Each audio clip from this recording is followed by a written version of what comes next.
ഞങ്ങൾ പറഞ്ഞാണല്ലോ ആ വിഷയങ്ങളൊക്കെ ഇപ്പോൾ നാളെ നിയമസഭ തുടങ്ങാൻ പോവാണ്. നിയമസഭ തുടങ്ങിയാൽ എല്ലാവരും തിരുവനന്തപുരത്തുണ്ട്.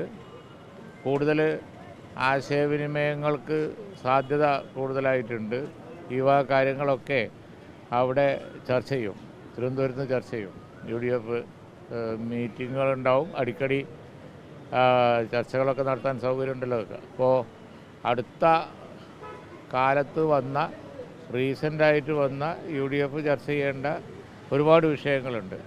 ഉദാഹരണമായിട്ട് വനനിയമം വളരെ ഗൗരവത്തിലുള്ള ഒരു വിഷയമാണ്. അതുപോലെയുള്ള UDFും പ്രക്ഷോഭത്തിലാണ് അതിൽ. അങ്ങനെ പല കാര്യങ്ങളെ സംബന്ധിച്ചും ഈ അടുത്ത് നടക്കാൻ പോകുന്ന നിയമസഭാ സമ്മേളന കാലത്ത് ചർച്ച ഉണ്ടാവും.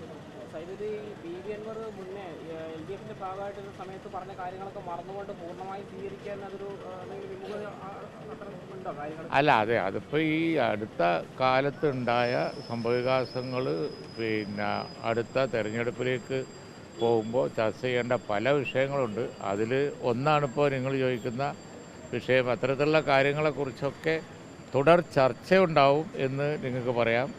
ആ ചർച്ചകളിൽ എന്താണ് ഉരുത്തിരിഞ്ഞ് വരുന്നത് എന്നുള്ളത് ചർച്ച കഴിയുമ്പോൾ തന്നെ നമുക്ക് അറിയുള്ളൂ. അനന്തമായി ഒരു കാര്യങ്ങളും നീണ്ടുപോകില്ല, ചർച്ചകളൊക്കെ ഉണ്ടാവും.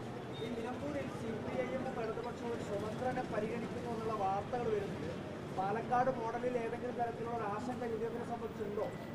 UDF സംവിധാനത്തിന്റെ ഭാഗമായി നിൽക്കുന്നവരെ കൊണ്ടുപോയി മത്സരിപ്പിക്കാനുള്ള സാധ്യതയൊക്കെ ഉണ്ടോ? പാലക്കാട് UDFിന് യാതൊരു ആശങ്കക്കും അവകാശം ഉണ്ടായിരുന്നില്ല എന്ന് തെരഞ്ഞെടുപ്പ് കഴിഞ്ഞപ്പോൾ മനസ്സിലായില്ലേ? അദ്ദേഹം 3-ാം സ്ഥാനത്തേക്ക് പോയില്ലേ?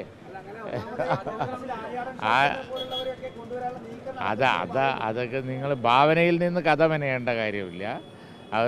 ഇപ്പോൾ തൽക്കാലം ആ കഥകളൊക്കെ നിങ്ങൾ മെനഞ്ഞുണ്ടാക്കുന്ന കഥകളായി മാത്രമേ പരിഗണിക്കാൻ പറ്റുള്ളൂ. ഇനിയും മതിയായിട്ടില്ലേ? അല്ല, അങ്ങനെയുള്ള കാര്യങ്ങൾ കൊണ്ട് ഇനിയും മതിയായിട്ടില്ലേ? അതുകൊണ്ടൊന്നും വലിയ കാര്യമില്ലല്ലോ.